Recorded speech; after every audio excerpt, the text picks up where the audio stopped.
বিএনপির ভূমিধস বিজয় এবং একই নির্বাচনে প্রধান বিরোধী দল হিসেবে জাতীয় পার্টির পরিবর্তে জামাতের ভূমিধস বিজয় রীতিমতো বিস্ময়কর। বিএনপি 200-র উপরে সিট পেয়েছে, জামাত প্রায় 80টার উপরে, প্রায় 80টার মতো সিট পেয়েছে। জাতীয় পার্টি সহ অন্যান্য যে সকল স্বতন্ত্র প্রার্থীরা মাঠে দাঁড়িয়েছিলেন প্রায় সবাই গোহারা হেরেছে। আমরা আওয়ামী লীগে যারা খুব বড় একটি রাজনৈতিক দল, শৃঙ্খলাবদ্ধ রাজনৈতিক দল এবং ডেডিকেশন যাদের রয়েছে এই দলের প্রতি, এই সম্পর্কে যারা উচ্চ আশা পোষণ করতাম, আমরা ধারণা করতাম যে শেখ হাসিনার হুকুমের বাইরে, জয়ের হুকুমের বাইরে আওয়ামী লীগের একজন সিঙ্গেল ভোটার ভোট কেন্দ্রে যাবে না। কিন্তু বাস্তবতা হলো যে সকল একেবারে সন্দেহ অবিশ্বাস দূর করে দিয়ে এই নির্বাচনে যত সংখ্যক ভোটার ভোট কেন্দ্রে উপস্থিত হয়েছেন এবং যেভাবে শান্তিপূর্ণভাবে ভোট দিয়েছেন, ভোটে অংশগ্রহণ করেছেন, সেটা আওয়ামী লীগ যদি সঠিকভাবে গ্রহণ না করে এবং এই নির্বাচনের ফলাফলকে যদি আওয়ামী লীগ তাদের আত্মসমালোচনার হাতিয়ার হিসেবে তারা মূল্যায়ন না করে,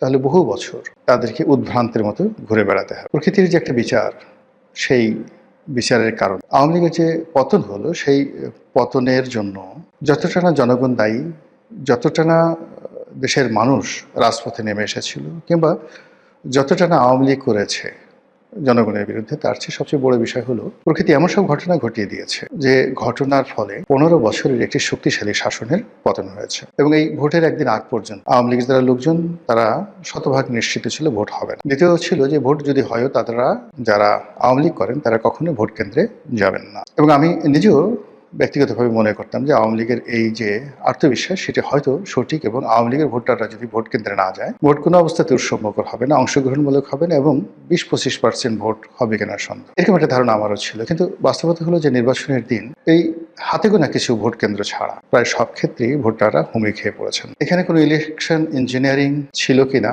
আল্লাহ ছাড়া বলতে পারবে না, কিন্তু আমরা দৃশ্যত শান্তিপূর্ণভাবে হয়েছে এবং বাংলাদেশের ইতিহাসে এত কম মারামারি, এত কম গন্ডগোল এবং হানাহানি ছাড়া একটি সুন্দর নির্বাচন কল্পনায় করা যায়। তো সেই দিক থেকে বিএনপির বিজয়, তারেক রহমান সাহেবের প্রধানমন্ত্রী হওয়া, এইগুলো যদি আপনি আওয়ামী লীগের একদম শেষ কয়েকটি বছরের কথাবার্তার সঙ্গে তুলনা করেন, তাহলে বুঝতে পারবেন যে তাদের মধ্যে কতটা মনোবেদনা তৈরি করেছে। তারা কোনো অবস্থাতেই তারেক রহমান সাহেবকে কোনো রাজনৈতিক ব্যক্তিত্ব মনে করতেন না। স্বয়ং প্রধানমন্ত্রী শেখ হাসিনা থেকে শুরু করে তার যারা লোকজন রয়েছেন তারা মনে করতেন যে অর্বাচীন বালক, এর দ্বারা কোনোদিন নির্বাচন করা সম্ভব হবে না, দেশ পরিচালনা তো দূরের কথা, দল পরিচালনা করাও সম্ভব। এবং তাদের সেই তুচ্ছতাচ্ছিলের কারণে তারেক রহমান সাহেবের যতটুকু না যোগ্যতা আছে, আওয়ামী লীগ করতো কি সেই যোগ্যতাটাকে আরও 99% কমিয়ে মাত্র 1% তার সেই যোগ্যতার নম্বর দিয়ে তাকে সেভাবে মূল্যায়ন করতেন। উঠতে বসতে গালাগাল, জিয়াউর রহমানকে গালাগাল, বেগম জিয়াকে গালাগাল। জিয়াউর রহমান পাকিস্তানের চর ছিলেন, তারপর তারেক রহমান সাহেবের হাওয়া ভবন,